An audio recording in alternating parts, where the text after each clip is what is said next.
Assalamualaikum warahmatullahi wabarakatuh. Selamat pagi, siang, sore, atau malam. Salam sejahtera untuk kita semua. Om Swastiastu, Namo Buddhaya, salam kebajikan. Oke, jumpa lagi bersama Bapak di sini. Kita akan membahas part 2 ya dari SOP administrasi transaksi. Setelah sebelumnya Bapak sudah bahas part 1-nya di video sebelumnya. Sudah siap belajar hari ini? Siapkan buku catatan kalian, catat semua yang penting dari pembahasan kali ini. Langsung saja kita masuk ke pengertian SOP. SOP ini bahasa Inggris ya, Standard Operating Procedure. Artinya adalah prosedur standar dari setiap operasi. Apa sih sebenarnya pengertian SOP itu? Kita bisa lihat di sini, ya, tata cara atau tahapan yang dibakukan dan harus dilalui untuk menyelesaikan suatu proses kerja tertentu. Misalnya, dalam bisnis retail nih, retail modern, dengan konsep swalayan, seperti minimarket, supermarket, dan hypermarket memiliki standar kerja operasional untuk pengelolaan transaksinya. Gitu. Jadi prosedur operasi standar untuk menangani administrasi transaksi akan mengikuti alur dari transaksi itu. Jadi kalau tidak ada SOP-nya, tidak ada standar operasinya, maka perusahaan tersebut bisa jadi berantakan. Gitu. Ini dari pengertiannya. Baik, kita masuk ke prinsip SOP. Yang pertama, kita bisa lihat kemudahan dan kejelasan. Artinya adalah prosedur-prosedur yang distandarkan harus mudah ya, harus mudah dimengerti dan diterapkan oleh semua aparatur. Terutama bagi seseorang yang sama sekali baru dalam pelaksanaan tugasnya. Ini harus mudah dan jelas. Kemudian yang kedua, efisiensi dan efektivitas. Jadi prosedur-prosedur yang distandarkan merupakan prosedur yang paling efisien dan efektif dalam proses pelaksanaannya. Kemudian yang ketiga, keselarasan. Keselarasan di sini maksudnya adalah harus selaras dengan prosedur-prosedur lain yang terkait. Jadi nggak boleh berantakan. Kemudian yang nomor 4, keterukuran kualitas. Output dari prosedur-prosedur itu harus standar ya, maksudnya mengandung kualitas atau mutu baku tertentu yang dapat diukur pencapaian keberhasilannya.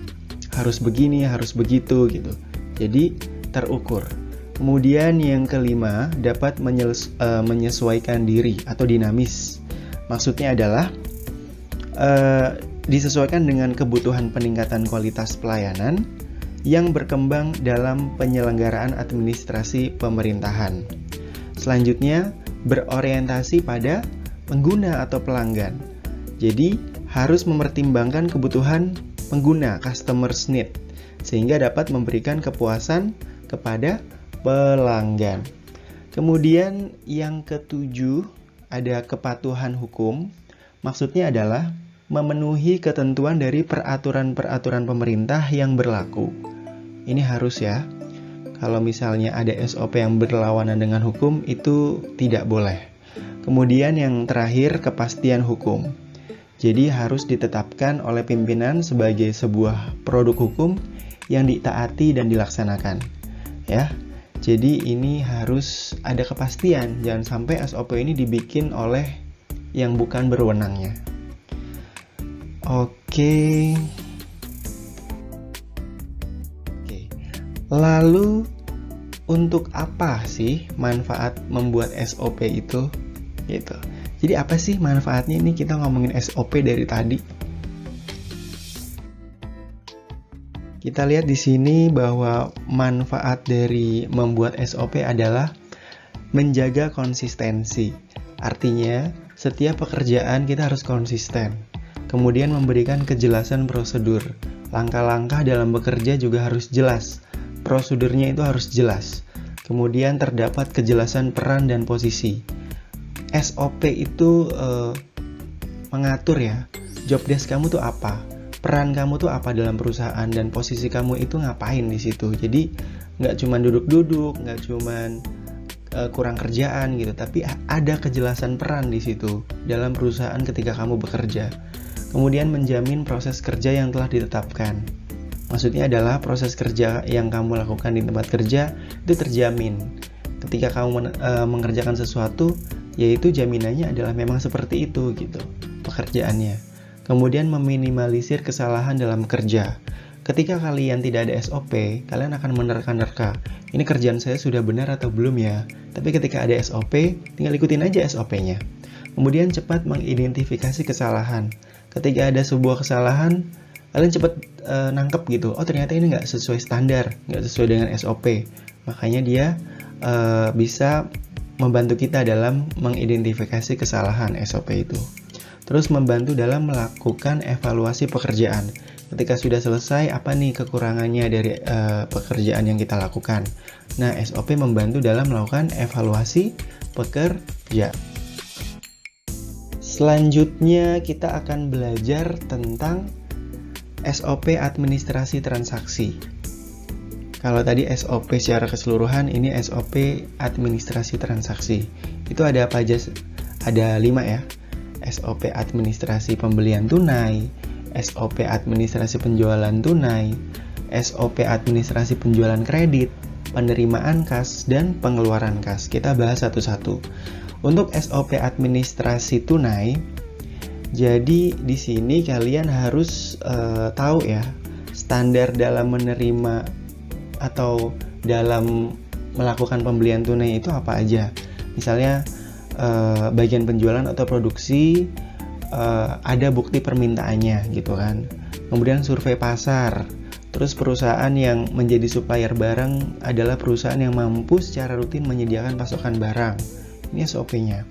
Kemudian surat pesanan ditandatangani oleh kepala bagian pembelian ya, atau direktur utama perusahaan gitu.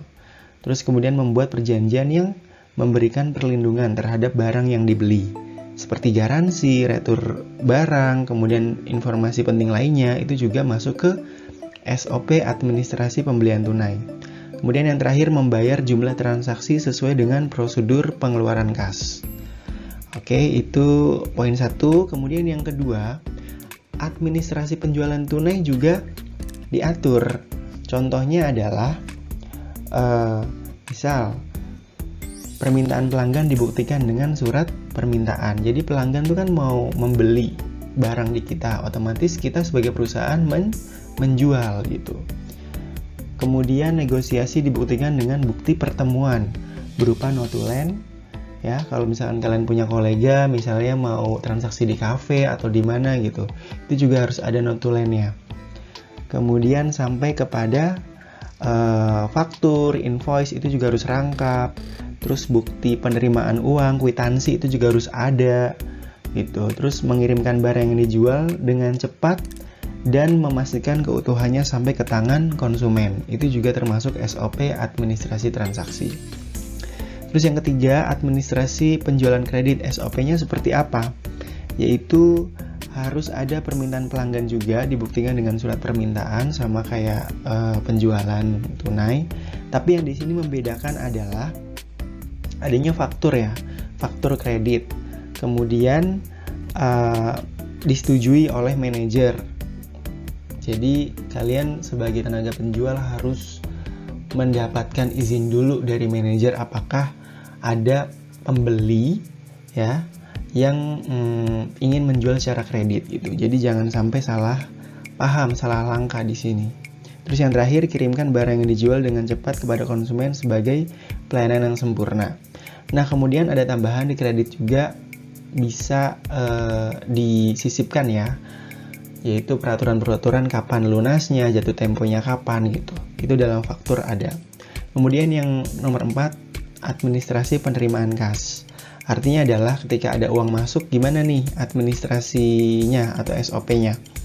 Yaitu kasir menghitung ulang nominal yang tertera dalam bukti yang diserahkan oleh pelanggan. Artinya kalian jangan main terima-terima aja, tapi dihitung ulang gitu. Kemudian dan memastikan ya, ini pakai money detector juga. Maksudnya adalah kayak pendeteksi uang palsu. Itu jangan lupa karena banyak uang palsu beredar. Jadi kasir harus jeli, pakai money detector. Kemudian buatlah bukti transaksi penerimaan kas seperti kwitansi. Jadi jangan sampai lupa, kwitansinya juga harus ada untuk di penerimaan kas. Yang terakhir, SOP pengeluaran kas. Ini juga penting, ketika kalian mengeluarkan uang dari kas, kalian juga harus ada aturannya. Jadi kayak misalnya pengeluaran uang dimulai dari transaksi pembelian, ya, pembelian tunai, pembayaran utang, dan pembayaran biaya-biaya. Kemudian cocokkan antara bukti pembelian yang dibawa gitu. Terus berikan uang tunai sejumlah nominal yang tertera pada bukti transaksi. Jangan sampai lebih, jangan sampai kurang. Terus yang terakhir, terima bukti transaksi atau bukti pengeluaran kwitansi yang telah ditandatangani oleh supplier. Terus SOP pengelolaan kas perusahaan. Yang pertama ada bagaimana nih proses penyetoran ke bank gitu loh, ya, ke kas bank. Misalnya kita sebagai kasir harus menyetorkan kas kita yang diperoleh hari itu ke bank. Itu juga harus ada SOP-nya gitu. Jadi setiap penerimaan uang kas sebaiknya dilakukan penyetoran ke bank paling lambat di hari selanjutnya dengan jumlah yang sama. Jadi jangan sampai lama-lama di kas, takutnya hilang atau bagaimana gitu kan. Jadi penyetoran ke bank dilakukan dengan membuat slip setoran bank berdasarkan slip setoran bank yang sudah disetujui oleh bank. Kasir membuat 2 voucher, yaitu voucher pengeluaran kas untuk mencatat pengeluaran saldo kas di tangan dan penambahan saldo kas di bank. Jadi ini penting banget untuk seorang kasir gitu. Kemudian bendahara juga penting sih. Kemudian pencatatan buku kas dan bank atau laporan mutasi. Artinya adalah terdapat 3 tahap ya pembuatan laporan yang dilakukan kasir. Yaitu yang pertama, laporan pada saat penerimaan kas berdasarkan voucher penerimaan kas. Terus laporan pada saat penyetoran kas ke bank, itu juga harus dilaporkan. Terdapat 2 laporan yang dibuat, yaitu laporan pengeluaran kas berdasarkan pengeluaran, jadi saldonya berkurang ya di kas, dan saldo penerimaan bank berdasarkan penerimaan bank. Jadi saldo di bank akan bertambah ketika kalian pencatatan buku kas di bank ini. Terus yang terakhir adalah stock of name kas harian. Artinya adalah mencocokkan saldo fisik kas dengan saldo menurut laporan buku kas. Jadi jangan sampai salah. Duit yang nyata jangan sampai salah sama catatannya. Itu harus balance. Itu yang dinamakan dengan stock of name kas harian. Harus ada pemeriksaan audit saldo kas. Yang ingin Bapak sampaikan, jika ada pertanyaan silakan tulis di kolom komentar dengan menyertakan nama, kelas, dan nomor absen. Bapak tunggu, nanti ada juga nilai tambah buat kalian yang bertanya, dan juga kalau bisa nanti akan Bapak jawab di komentar juga. Kayaknya sampai jumpa di kelas maya ataupun kelas nyata nanti ya. Semoga pandemi ini cepat berakhir. Kurang lebihnya mohon maaf. Wassalamualaikum warahmatullahi wabarakatuh.